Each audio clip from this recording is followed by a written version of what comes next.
Welcome to the Family Office, planning for the people who matter most. Do you have the opportunity to talk to kids like in the 15 range, or maybe I would say probably more towards like the 10 to 18 range? Do you get an opportunity to talk to kids that age or no?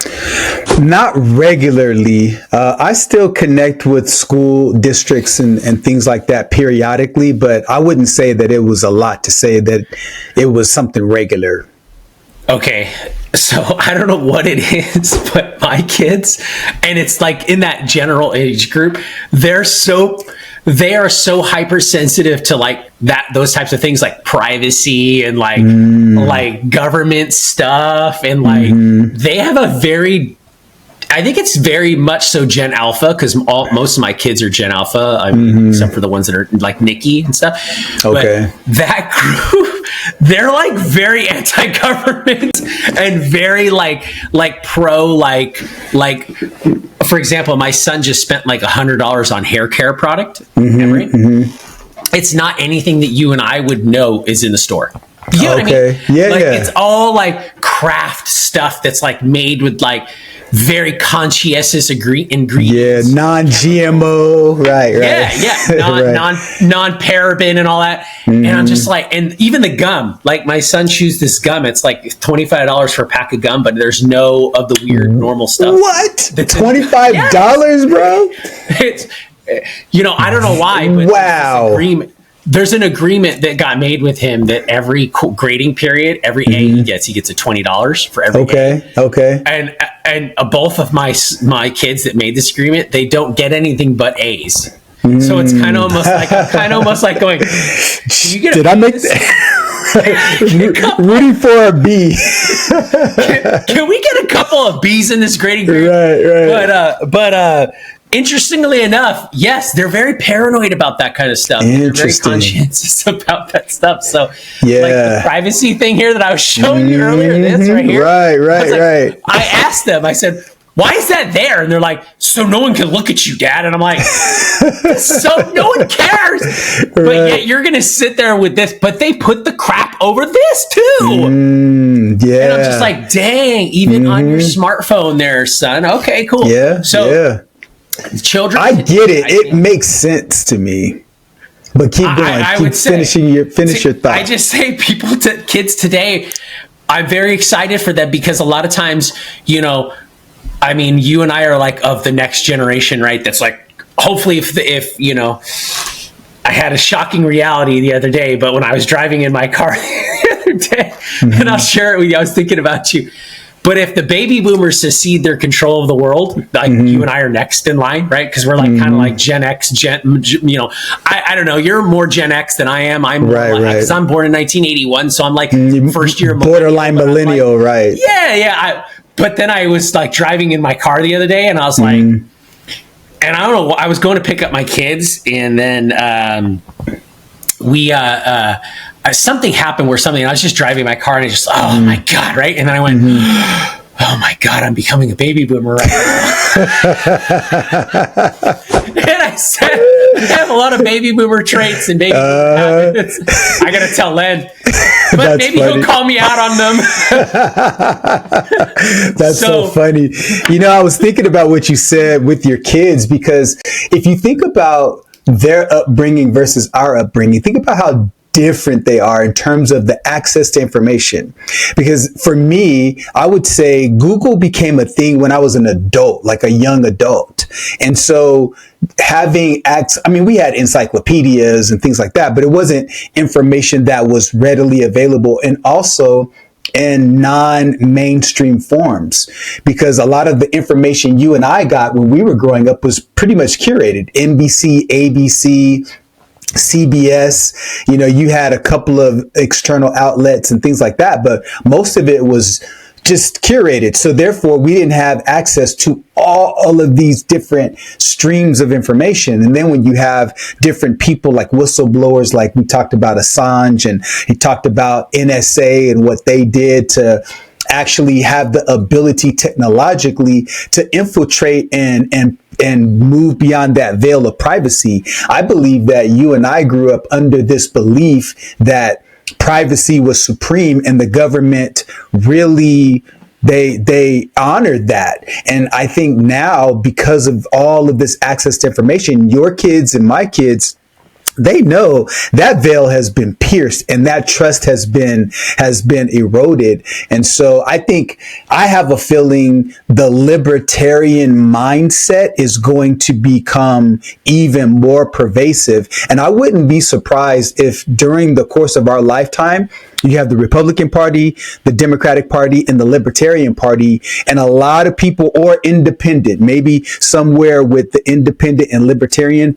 I think there needs to be a three-party system at least, because there's a lot of people who are free thinkers who don't necessarily fit perfectly in those two boxes.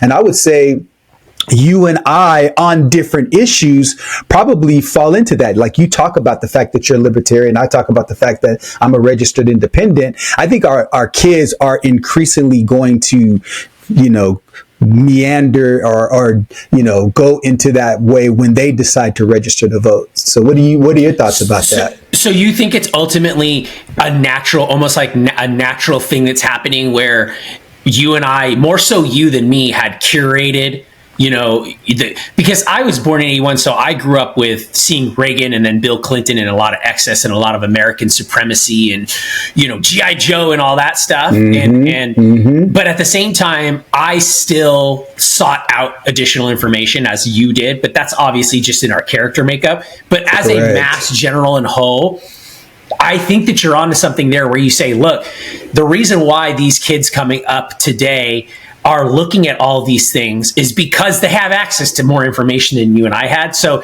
the natural human mindset or human being is gonna look at that, because I think the natural human is gonna go, this is bullshit. What's going on right now? So, and it's evident too, because when you go and you look at, like, even if you go on Instagram or you go on any type of short where it's an advertisement or something, you go in the comments and it's just spammed, like, nice advertisement, nice this, you're full of crap, scam, and you're just like, these kids are just so hyperactive awareness to that. And that's a good point that you bring up right there, that I think that's something that I never thought of, that I'm going to really watch closely. And that is that the proliferation, you're saying that we could possibly see a proliferation or strong growth of libertarian viewpoints in this generation, or libertarian mindset. And that would be, actually, if you want to actually know, because I was watching something the other day and they're saying, Trump's not going to fix the economy. Trump's not going to fix prices. Like, all this stuff is happening, right? Like the statistic just came out the other day. The top things that people are concerned about still: grocery prices, electric utility costs, rent costs, all these natural things that were always sacred in the political world. Like, politicians would always lower gas, lower food, lower rent, lower. It's not happening anymore.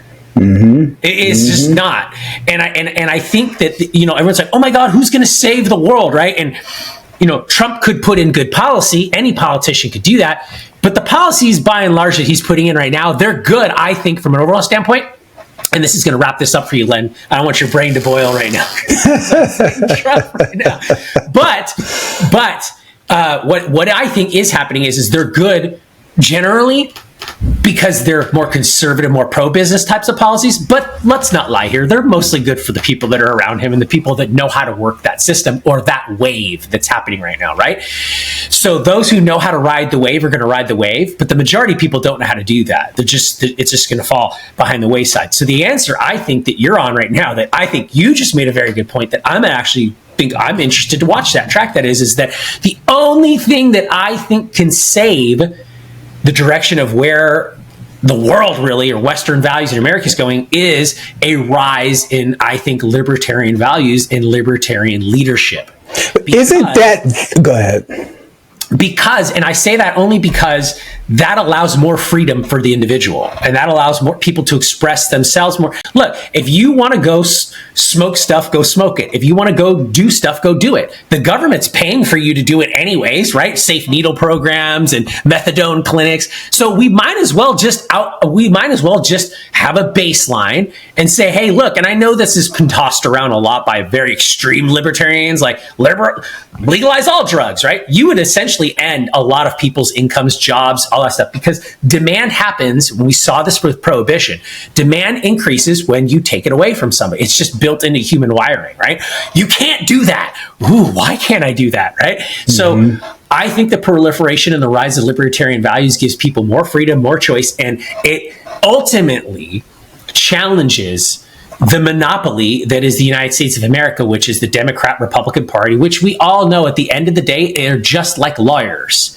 When the judge's gavel falls and the judge says case closed, case dismissed, court adjourned, regardless if you were the defense or the prosecution, at the end of the day, they're both at the same bar, at the same club going, that was a good one, baby. And at the end of the day, when the government is still shut down, and it's still shut down, right? I mean, it absolutely is. Did you see, I know, Len, I'm going on for a long time.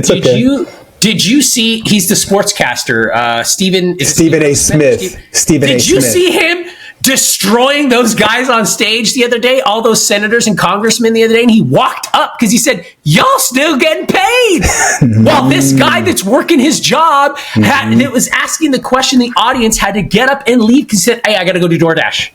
While those mofos are still sitting there getting paid. That's right. So at the end of the day, yes, the Republicans and the Democrats, when they're all right now going, for example, Schumer is going, hey, to what's the other old guy? Schumer, and who's the other guy? McConnell. Mitch McConnell. You see that he fell? Did you see Mitch McConnell fell again? I heard about that. He needs to. That's the guy that's leading us right there. Those are our leaders right there, right? Those are that inspires confidence, right? And I'm not trying to make fun of anybody's physical competence or physical ability, but once you get to a certain age, exactly, Len, you can't lead anymore, dude.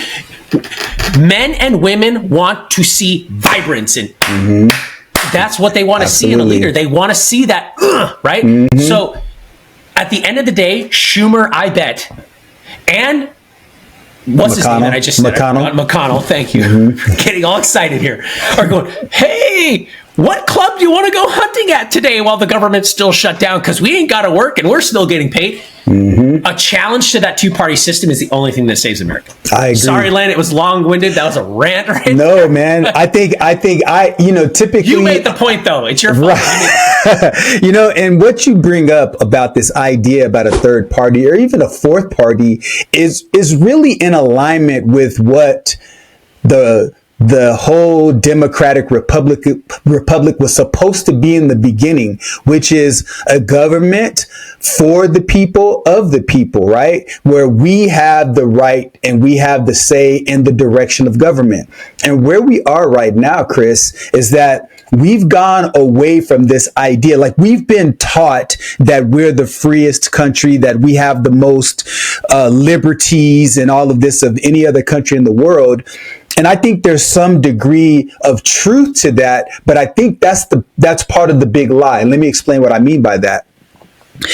This idea that our thoughts are our own, this idea that our freedoms are wide and true, are just not true. It's just been lies that we've been told.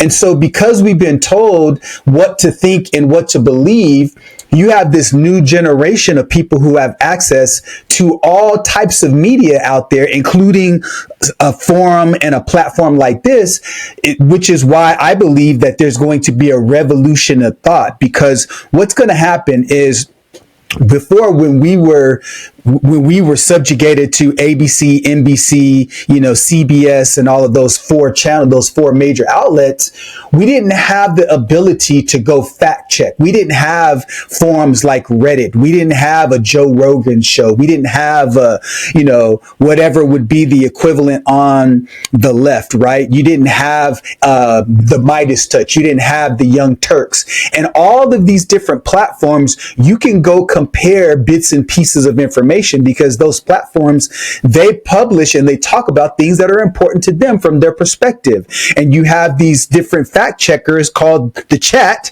that says, nope, you're not right because X, Y, and Z, 1, 2, and 3 says this. And so Before, there were no fact checking mechanisms, and because of that, we just believed what we were told because the person was good looking, they spoke confidently with their eyes in the camera, and they made it believable. I saw a TED talk, and there was a guy that was talking, and he was, very believable. And he says, a certain amount of people die because of this, but, actually people who smoke, many of them actually live long, and statistics say this and that and that. And he said it in such a believable way. And then his next sentence was really interesting. He said, all that stuff I just said, none of it's true. But your mind is geared to believe what I say is true if I say it with confidence. And I think that's what's happening, is that right now, the government is in a position right now where they're trying to play psychological mind tricks on us by telling us that these ideas and these laws are good, while you have this degradation of these checks of balance and power. So like you have the executive, you have the legislative, and you have the judicial branches. And right now, those three aren't effectively checking each other. And to me, that is the foundation of a democracy. And so when you have the executive branch that's trying to push and force many of these ideas, like, for example, how do you go to the military and say, now we're the Department of War? And just unilaterally make that declaration? There should be a process to that, and there should be Congress, and there should be the judicial system that's a part of that process in the way that it was originally intended. So my response to what you're saying is, I believe and I agree with you that there needs to be at least one more party, because then that way we have a wider range of ideas, so people can understand that these are ideas that more closely align with my philosophy and my worldview. Because that's the reason why I registered independent, because I was like, okay, when I look at the Democratic Party, like, I'm much more conservative than many of them. And when I look at the Republican Party, I'm much more liberal than many of them in certain areas. Like fiscally, I'm conservative. Socially, I'm more liberal leaning, but my Christian worldviews go in contrast with a lot of the very far left liberal ideology. So I don't fit in any of those boxes. I don't have any issue with people who exercise that.